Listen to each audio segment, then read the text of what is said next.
It's the 1930s childhood book Ballet Shoes by Noel Streatfeild. Anyone know it? You'll know it concerns three extraordinary children, Petrova, Pauline and Posy, and they're all adopted. Petrova was adopted in Russia by an English sort of H. Rider Haggard-esque explorer because her parents died in hospital, was just brought back to England. Pauline apparently was the last and sole surviving person on board a ship that sank, who this explorer just happened to find in the middle of the ocean. And then Posy is a more straightforward domestic adoption. Mother was a dancer, father had died, and mother couldn't care for her. But just pausing on the first two, Russian hospital, parents died, children brought back, child found randomly in the middle of the ocean. Well, these days, when Great Uncle Matthew, as he was called, were he to have brought these two children back, that would have been child trafficking straight away. And he would also committed a criminal offence under the adoption law. And that really brings me in to the more focused part of our talk.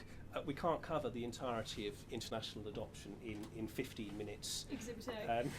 We're looking at least 4 international instruments and at least 12 domestic, either statutes or statutory instruments, many hundreds of pages of black letter, which is nice for me but unhelpful for pretty much any child at the centre of this case, possibly thousands. And so all we can really do is just to give you a few initial pointers of what to think about.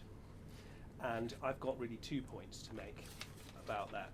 The first point is, when might you see it? Now, we're not dealing, I don't want to deal today with when international adoption arises in the child protection context, care proceedings and all of that. I'm looking at it when it might arise, if you're dealing with it in, say, the more private law children context, if that is the bulk of what you're doing in children cases work. And the first one is when you're faced with the inevitable question, how do we do it? Or there's someone lined up.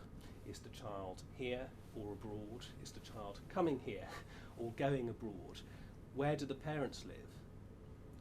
Are they British expats who want to adopt here for that reason or whatever? I'll come on to that. That's the first type. And hopefully you take enormous amount of questions first and then you work through the various processes that we're going to look through.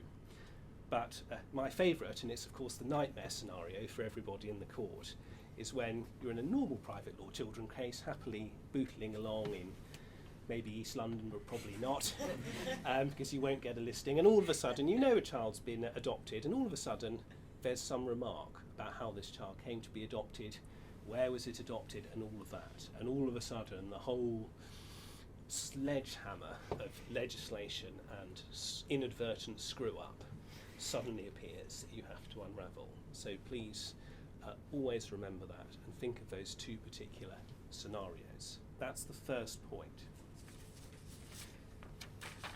The second point is when you're faced with that initial consultation, someone wants to adopt it, is it a stepchild or whatever, is how do you go about answering that question legally so you can ultimately tailor it to getting the solution that your client wants and achieving the stability that that child ultimately needs.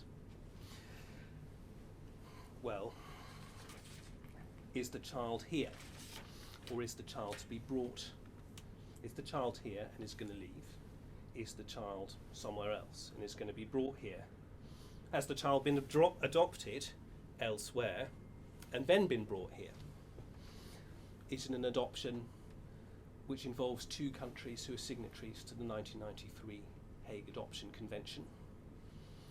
Is there an adoption abroad where the jurisdiction is not a 1993 convention signatory, but it is on a particular list where it might be recognised over here? Is it not a 1993 convention country, not on an overseas list? Is it something that English common law might recognise if an adoption has been made?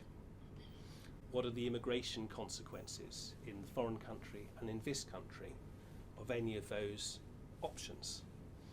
And lastly, of course, If you're not dealing with adoption, but you're dealing with longer term guardianship, or with, say, in the Islamic jurisdictions, a concept like kafala, forget everything I've said, because it's not relevant. The 1996 Hague Child Protection Convention is relevant.